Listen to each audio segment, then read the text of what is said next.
300 guests watched me carry a tray of champagne through my own in-laws' party. My hands were steady, my jaw was locked.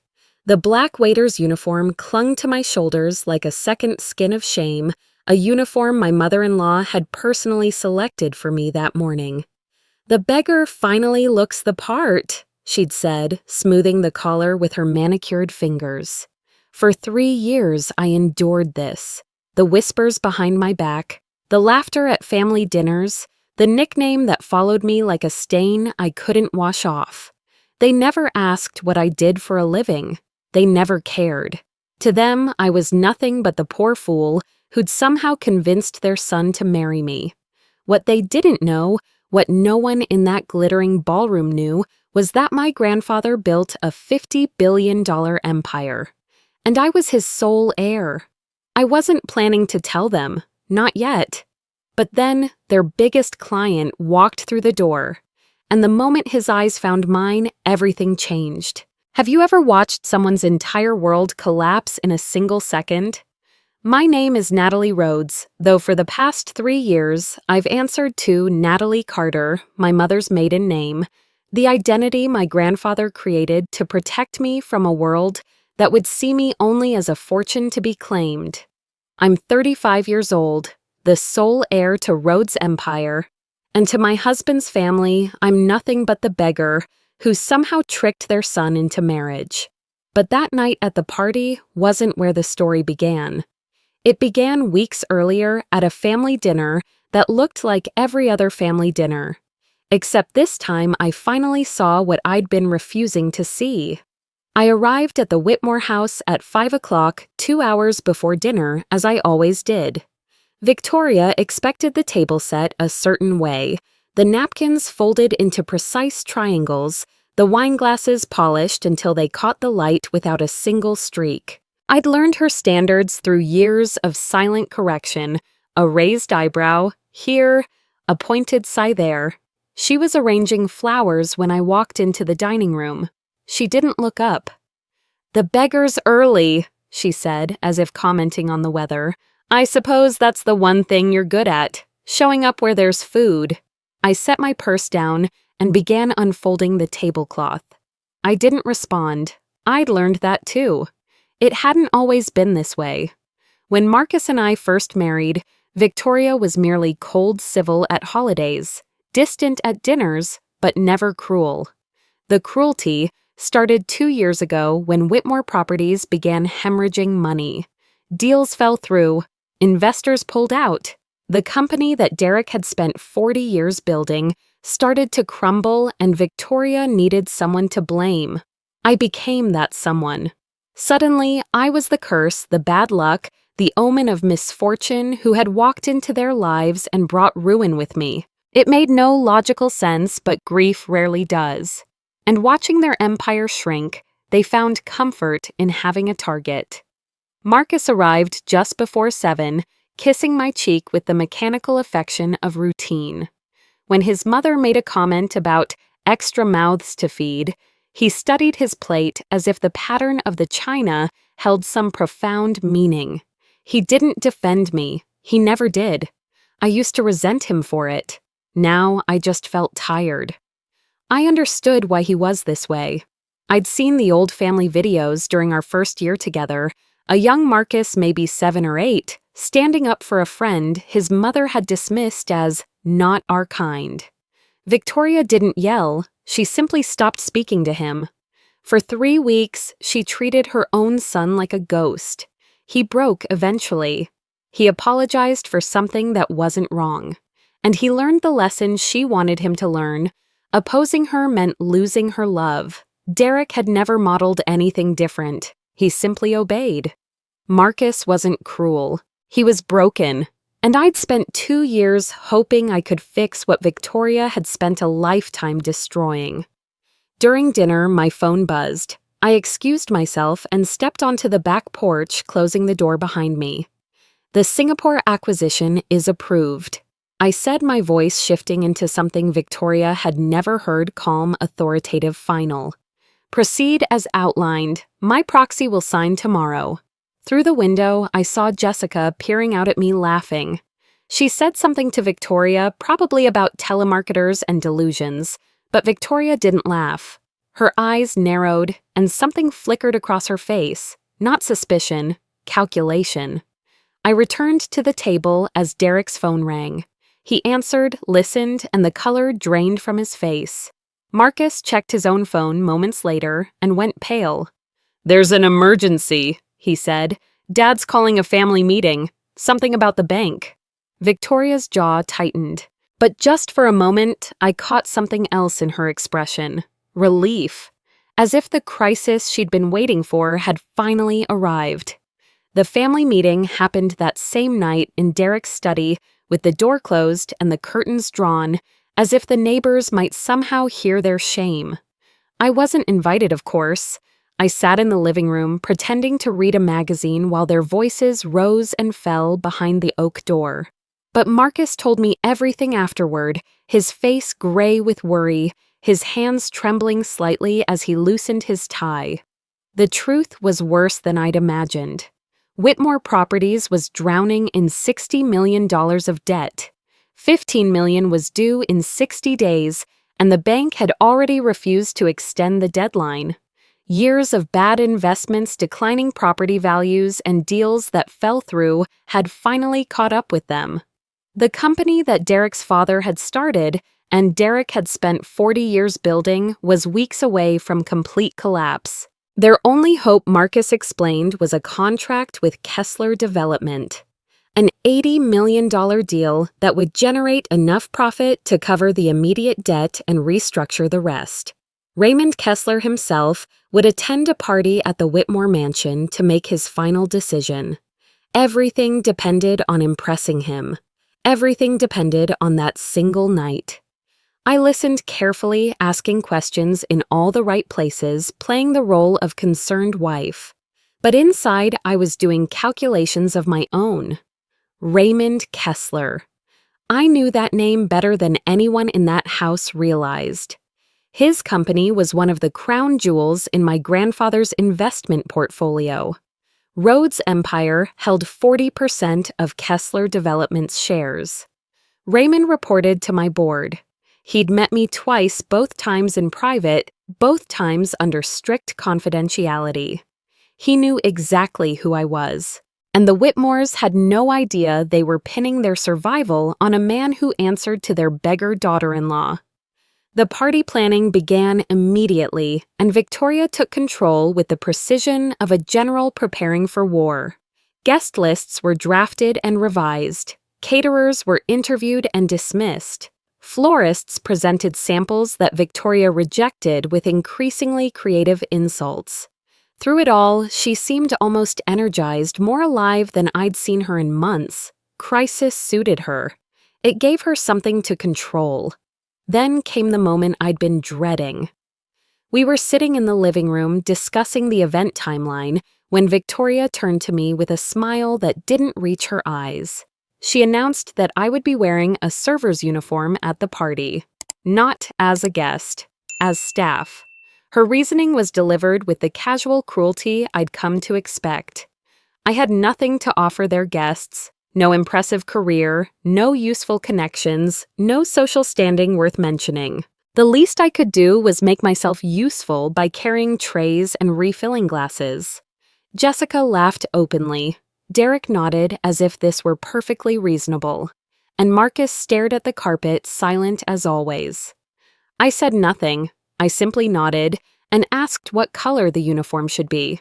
Victoria seemed almost disappointed by my lack of resistance. She wanted a fight. She wanted tears. Instead, I gave her compliance, and I watched the flicker of frustration cross her face before she composed herself again.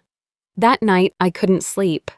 I walked through the dark house, my footsteps silent on the thick carpet, when I heard Victoria's voice coming from Derek's study. The door was slightly open, and I stopped just outside, barely breathing. She was on the phone, her voice low but triumphant. Everything was arranged, she said. The photographer knew to capture Marcus and Stephanie together.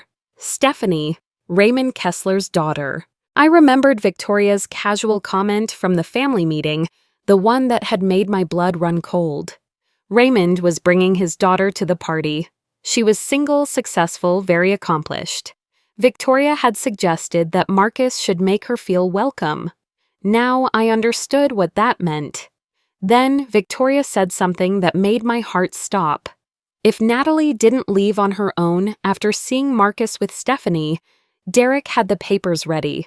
She would sign when she realized she had nothing. Papers. What papers? I wanted to search Derek's office right then to find whatever documents they were preparing. But I stopped myself. I needed to see how far they would go. I needed to witness it all before I made my move. The next morning, I decided to test them one final time. I found Marcus in the kitchen and told him I could help with the debt. My grandfather had left me family savings, I explained. More than enough to cover what they needed. He looked surprised, then skeptical, then something that almost resembled hope. He suggested I talk to his mother directly. So I did. I found Victoria in the dining room, reviewing seating charts for the party. I kept my voice calm, respectful, even humble. I told her I could lend the family $15 million to cover the immediate debt. The number hung in the air between us. Victoria's reaction was everything I needed to see. She laughed, not a polite, dismissive laugh, but a sharp, cutting sound that echoed off the walls. 15 million. From me. What fantasy world did I live in? Derek walked in during her laughter and didn't even bother to look at me when he spoke. I should stop embarrassing myself, he said. I should go prepare my uniform. They didn't ask where the money would come from. They didn't ask for proof or details. They simply assumed I was lying or delusional because in their minds, I couldn't possibly have anything of value. That rejection told me everything. They didn't just look down on me. They wanted me gone. The party, the uniform, Stephanie Kessler, the mysterious papers. It was all connected. They were building a trap and they expected me to walk right into it. That night, I made a phone call of my own. Raymond Kessler answered on the second ring, his voice cautious. He knew who I was and he knew this call meant something significant. I told him I knew he was coming to the party. I asked him to come to watch to see everything that happened without interfering unless absolutely necessary. He asked what I was planning. I told him the truth. Nothing. I was going to let the Whitmores show him exactly who they were, and I was going to give Marcus one final chance to choose me. Raymond was quiet for a long moment. Then he agreed. He understood what I was doing, even if he didn't fully approve. He would be my witness, and if things went too far, he would act. I hung up the phone, feeling something I hadn't felt in months. Not hope exactly. Clarity. The night before the party, I found Marcus in our bedroom staring at his phone with an expression I couldn't read. I stood in the doorway and asked the question I already knew the answer to. His mother had introduced him to Stephanie Kessler last month, hadn't she? At that business lunch I wasn't invited to. Marcus didn't deny it. It was just networking, he said. It meant nothing. Then why didn't he tell me he had no answer? He just stood there, phone in hand, unable to meet my eyes. I turned away from him, and in that moment, my decision crystallized. Tomorrow, I would walk into their trap. I would wear the uniform. I would carry the trays. I would watch my husband stand beside another woman while photographers captured their smiles. And I would let it all happen. Not because I was a victim, because I was done waiting for a man who would never stand up for me. Tomorrow they would show the world exactly who they were, and then I would show them who I was. The night of the party arrived with the kind of perfect weather that felt almost cruel. Clear skies, a gentle breeze, the Whitmore mansion glowing like a jewel against the darkness. 300 guests filled the grand ballroom, their laughter and conversation creating a constant hum of privilege and pretension. Crystal chandeliers cast everything in warm, flattering light. Waiters in black uniforms moved through the crowd like shadows carrying silver trays of champagne and delicate appetizers. I was one of those shadows. The uniform Victoria had chosen for me was simple but unmistakably servile. Black pants, black vest, white shirt buttoned to the collar. My hair was pulled back in a tight ponytail, and I wore no jewelry except my wedding ring, which suddenly felt heavier than it ever had before. I moved through the crowd with a tray of champagne flutes invisible exactly as Victoria had planned. Guests took glasses without looking at my face. They continued their conversations as if I were a piece of furniture that happened to deliver drinks. I had expected this. I had prepared for this. But knowing something intellectually and feeling it in your bones are two very different things. Each dismissive glance, each moment of being looked through rather than looked at, added another small weight to the collection I'd been carrying for 3 years. I spotted Victoria near the center of the room, resplendent in an emerald gown that must have cost more than most people's monthly salary. She was guiding a young woman toward Marcus, her hand resting possessively on the woman's elbow. Stephanie Kessler. I recognized her from the research I'd done after overhearing Victoria's phone call. 32 years old pediatric surgeon at one of the city's most prestigious hospitals, daughter of Raymond Kessler. She was objectively beautiful, with dark hair swept up in an elegant twist and a red dress that commanded attention. She laughed at something Victoria said, and the sound carried across the room like wind chimes. Marcus stood beside them, looking uncomfortable but not resistant. He wore the expensive suit his mother had selected for him, his hair styled exactly as she preferred it. When Victoria positioned him next to Stephanie and called over the society photographer, he didn't protest. He smiled on command. He leaned in when directed. He played his part perfectly. At one point, his eyes found mine across the room. For just a moment, we looked at each other. I was holding an empty tray standing near the wall in my server's uniform. He was standing beside another woman being photographed for the society pages. I watched his face searching for something. Guilt, shame, even the smallest flicker of regret. Instead, he looked away first. He turned back to Stephanie and said something that made her smile. And in that moment, I knew with absolute certainty what I had suspected for months. He wasn't going to stop this. He never was. I continued circulating, refilling my tray, delivering drinks, collecting empty glasses. An hour passed, then 2. The party was in full swing, the alcohol flowing freely.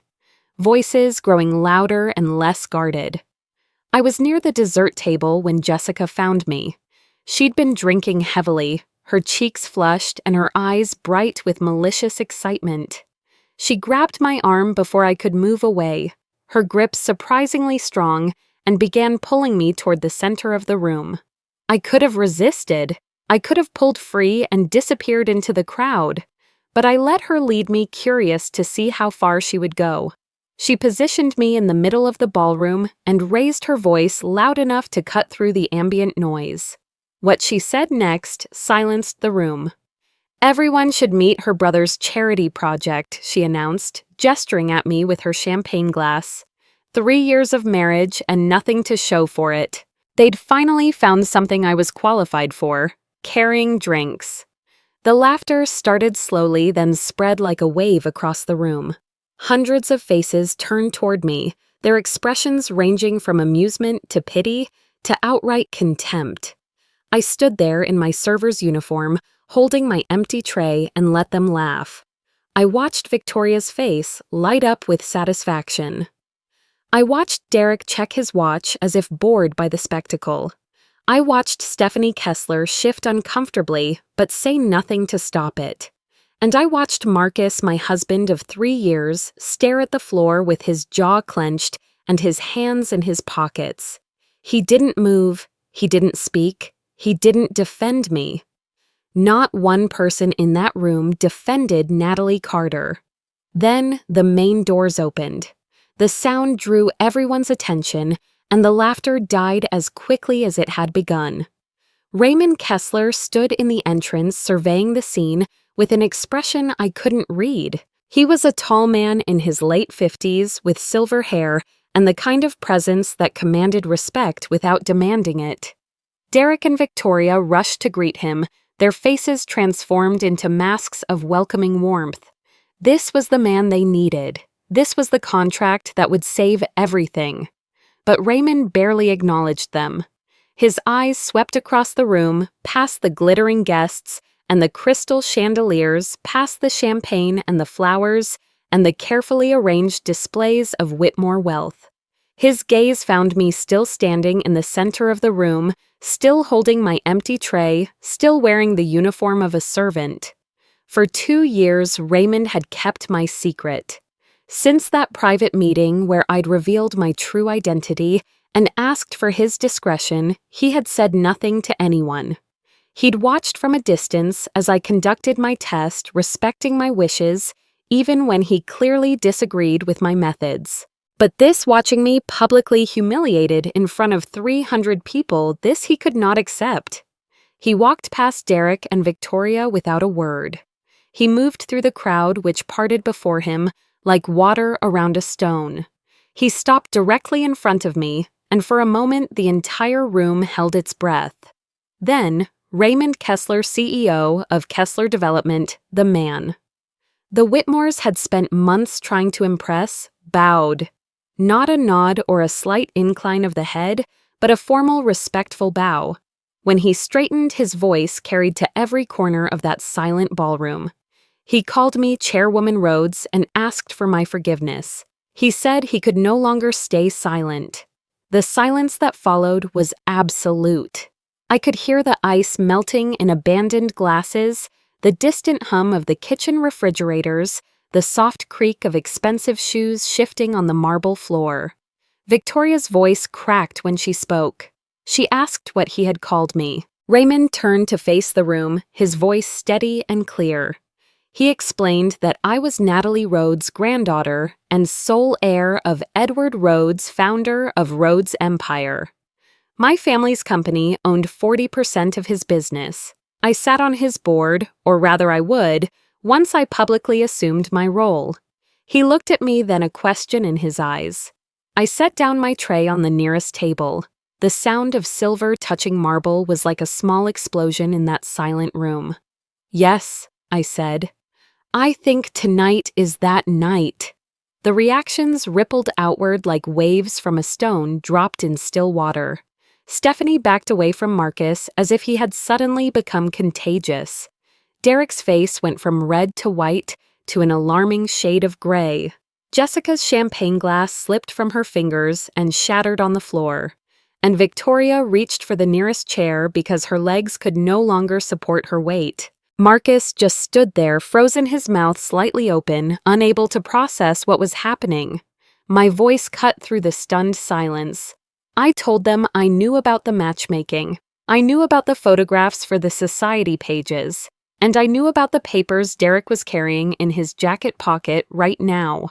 Derek's hand moved instinctively to his breast pocket. Too late. Everyone in the room saw the movement, the confirmation of guilt. I told them I had been invisible in this family for 3 years. They would be amazed what invisible people see. Raymond turned to Derek, his voice cold. He would need time to reconsider this partnership. His board would require a full review of Whitmore Properties' business practices before any contract could proceed. The $80 million dream that was supposed to save everything did not just die in that moment. It was murdered by their own hands. The guests scattered like startled birds within minutes of Raymond's announcement. 300 people who had been laughing and drinking and celebrating suddenly remembered urgent appointments elsewhere. They gathered their coats and their spouses and fled into the night, leaving behind half-empty champagne glasses and whispered speculation.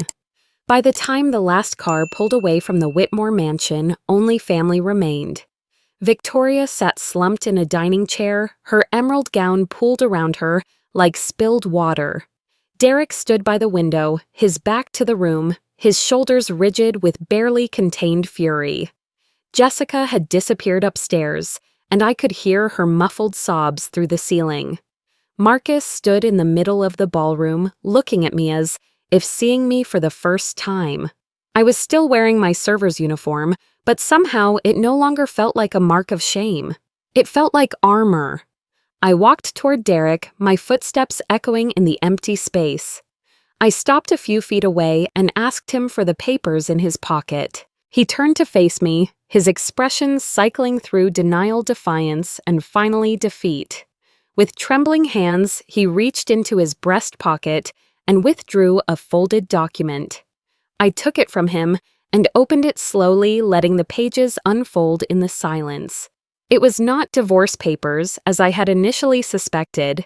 It was something more calculated, more insidious. A post-nuptial agreement. I read the key passage aloud, my voice steady despite the rage building in my chest. I, Natalie Carter, hereby waive all claims to marital assets, property, and financial considerations in the event of divorce. The date of preparation was printed clearly at the bottom, 3 weeks before the party. 3 weeks of planning, of scheming, of building toward this moment. I looked up at Victoria, who had raised her head to watch me with hollow eyes. I told her I understood their plan now. They were going to wait until I saw Marcus with Stephanie. They were going to wait until Jessica humiliated me in front of everyone, until I felt small and worthless and desperate to escape. Then Derek would approach me with this document, speaking in his reasonable voice, telling me it was for the best, that everyone would be happier this way. And they expected me to sign because they thought I had nothing. Victoria's mouth opened, but no sound came out. There was nothing she could say. The document in my hands was proof of everything. The days that followed moved with a terrible momentum. I watched from a distance as the Whitmore empire crumbled each day, bringing fresh devastation.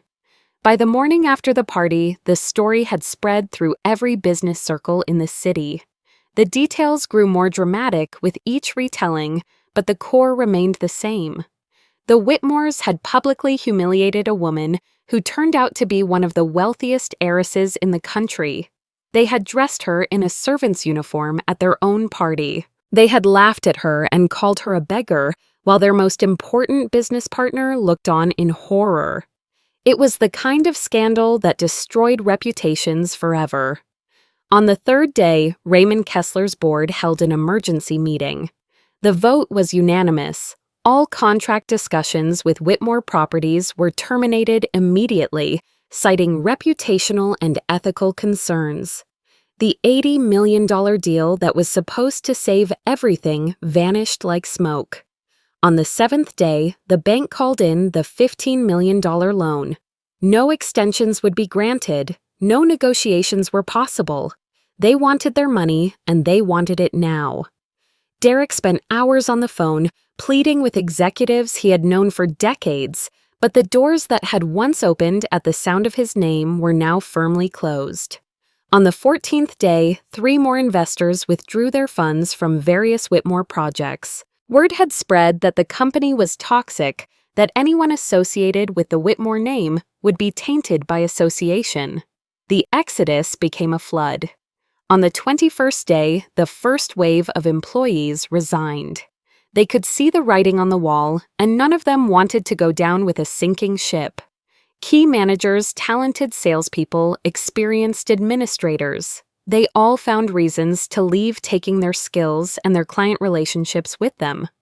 Within 6 weeks, the company that Derek and his father had spent 40 years building was a corpse. The offices were nearly empty. The phones had stopped ringing. The lawsuits from creditors had begun to pile up on Derek's desk like autumn leaves. And through it all, I did nothing. I didn't need to. The Whitmores had destroyed themselves. I had simply stopped pretending not to notice. Victoria came to see me 5 weeks after the party. I was staying in a hotel suite, having moved out of the Whitmore house the morning after that terrible night. She appeared at my door, looking like a ghost of the woman who had once commanded every room she entered. Her hair was limp and unstyled. Her clothes were wrinkled, her eyes were red from crying. She began speaking before I could close the door. The tears streamed down her face as she told me how sorry she was. If she had known who I was, she said. If she had only known. I let her finish, then asked the question she could not answer. That was the problem, I told her. She was only sorry now because she knew who I was. If I were still the poor woman she believed I was, if I really were just Natalie Carter, with nothing to my name, would she apologize? Would she be sorry for the post-nuptial agreement, for trying to replace me with Stephanie, for 2 years of calling me a beggar and treating me like a stain on her family's reputation? Victoria opened her mouth to respond. Nothing came out. She stood there in the doorway of my hotel room, tears still wet on her cheeks, unable to form a single word. There was no answer, and we both knew it. She would not be sorry if I were poor. She would only be glad that her plan had worked. I closed the door gently without anger. There was nothing left to say. Marcus came to find me a week later. I was in the house packing the last of my belongings when he appeared in the bedroom doorway. He looked terrible, unshaven, exhausted, wearing the same clothes I had seen him in 2 days before. He broke down before I could speak, words tumbling out of him in a desperate flood. He knew about the matchmaking with Stephanie, he admitted. His mother had introduced them, had encouraged him to spend time with her, had made it clear what she expected. But he swore he didn't know about the papers. He didn't know about the post-nuptial agreement. I paused in my packing and looked at him. Really looked at him for what I knew would be the last time. I asked if he knew his mother wanted to push me out of this family. Silence. I asked if he knew she saw me as a problem to be solved. More silence. He knew, I said. He knew, and he said nothing. For 2 years, he watched his mother tear me down, and he never once stood up to defend me. He let me believe I was crazy for feeling unwelcome. He let me think maybe it was my fault. I zipped my suitcase and lifted it off the bed. I told him I had loved the man I thought he was, but that man never existed. There was only ever a boy too afraid of his mother to become a husband. I walked to the dresser and slipped my wedding ring off my finger. The gold band felt lighter than it should have, 3 years of marriage reduced to a small circle of metal. I placed it gently on the wooden surface and turned back to Marcus. There was one more thing he should know, I said. His mother had tried to secure investment from multiple companies last year using falsified documents. One of them, Peterson Capital, had rejected her application when they discovered the fraud. They kept very detailed records, and when a company like Whitmore Properties declared bankruptcy, those records had a way of surfacing. Marcus stared at me, his face blank with shock. The FBI might already be looking into it, I continued. Or they would be soon. I picked up my suitcase and walked toward the door. I stopped beside him close enough to see the tears forming in his eyes. I was not the one who destroyed his family, I said. I was just the one who stopped pretending it wasn't already broken. Then I walked out the door and let it close behind me. 18 months passed and the world kept turning. I built a new life in that time, piece by piece, decision by decision, until the woman who had worn a servant's uniform at her own in-laws' party felt like a distant memory. But before I could fully move forward, I had to watch the final chapters of the Whitmore story unfold. And unfold they did, with a grim inevitability that surprised no one who had been paying attention. The bankruptcy of Whitmore Properties triggered a cascade of audits. Auditors discovered irregularities in the company's financial records. Irregularities attracted the attention of federal investigators. The FBI agents who arrived at the Whitmore apartment 18 months after the party were polite but thorough. They had questions about investment applications submitted to multiple companies over the past 2 years. They had copies of financial statements that did not match reality. They had evidence of wire transfers made under false pretenses. Victoria Whitmore was indicted on charges of wire fraud and document falsification. The total amount involved was $2.3 million across 3 separate companies, including Peterson Capital. Faced with overwhelming evidence and the prospect of a lengthy trial, she accepted a plea deal. The sentence was 3 years in federal prison, $500,000 in restitution, and a permanent ban from holding any corporate position for the rest of her life. I did not attend the sentencing hearing. I read about it in the newspaper the next morning, a small article buried in the business section. The woman who had once commanded every room she entered, who had called me a beggar and dressed me in a servant's uniform, was now wearing an orange jumpsuit and learning to navigate the federal prison system. Derek was named as a person of interest in the investigation, but ultimately avoided prosecution by cooperating fully with investigators. He provided testimony documents and access to records that helped build the case against his wife. Whether this was self-preservation or genuine remorse, I never learned. It did not matter to me either way. Everything they had built over 40 years was sold to pay debts and legal fees. The mansion where I had endured 2 years of cruelty went to a tech executive who gutted it and rebuilt it from the inside. The art collection Victoria had curated so carefully was auctioned off piece by piece. The luxury cars, the vacation properties, the designer wardrobes, all gone. Derek now lives in a small 2-bedroom apartment on the outskirts of the city. His name, once synonymous with success and influence, has become a cautionary tale whispered in boardrooms and business schools. Jessica's transformation was perhaps the most unexpected of all. For the first time in her 30 years, she had to submit job applications like everyone else. She discovered quickly that no one in the industry would hire someone named Whitmore. The doors that had once opened automatically now remained firmly closed. After months of rejection, she finally found work as an administrative assistant at a small accounting firm.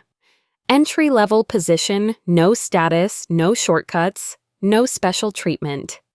I heard through mutual acquaintances that the bitterness which had once defined her began to soften over time. Humility, it turns out, can grow in the most unlikely soil. Whether she will become a better person remains to be seen, but at least she now understands what it feels like to be overlooked and undervalued. Marcus left before the final collapse, distancing himself from the family name that had become toxic. He took a mid-level position at a small real estate firm in another city. Somewhere no one knew the Whitmore story, somewhere he could start fresh without the weight of his family's disgrace. 6 months after I left, a letter arrived at my office. His handwriting was smaller than I remembered, more hesitant. He was not asking me to come back, he wrote. He knew he did not deserve that. He just wanted me to know that he finally understood what I had needed from him. He should have been braver. He should have chosen me. He was sorry he never became the man I believed he could be. I read the letter once, then placed it in a drawer. I did not respond. There was nothing left to say, and some doors once closed should stay that way. I publicly assumed my role as chairwoman of Rhodes Empire the same week I filed for divorce. My grandfather's company became my company, and I was determined to lead it in a way that would honor his memory while building something new. Under my direction, we redirected significant resources toward ethical investment and social impact initiatives. We divested from industries that caused harm and invested in companies that created opportunity. We established partnerships with organizations working to address inequality and injustice. But the project closest to my heart was the Second Chance Foundation. We launched it on what would have been my grandfather's 85th birthday in a ceremony attended by business leaders, philanthropists, and most importantly, the women we hope to serve. The foundation provides financial literacy education emergency funds and startup capital for women rebuilding their lives after leaving toxic family situations. Women who had been told they were worthless. Women who had been made to feel invisible. women who had been trapped by financial dependence and emotional abuse. At the launch event, I stood before the crowd and spoke words I had been carrying inside me for years. I told them I had spent years being invisible. It taught me something important. Your worth is not determined by how others treat you. It is determined by how you treat yourself when no one is watching. The applause that followed felt like vindication, but not the kind I once thought I needed. I was not proving anything to the Whitmores or to anyone who had doubted me. I was simply building something meaningful with the resources I had been given. A week after the foundation launch, my lawyer delivered a sealed envelope. My grandfather's instructions had been specific. I was only to open it when I found my answer. For 18 months, I had wondered what that meant. Now I understood. The envelope contained a single sheet of paper covered in his familiar handwriting. "My darling Natalie," he wrote, "if you are reading this, you had the courage to see the truth. I could not tell you who deserved to stand beside you, but I could give you time to discover it yourself. Remember, you were never the invisible one.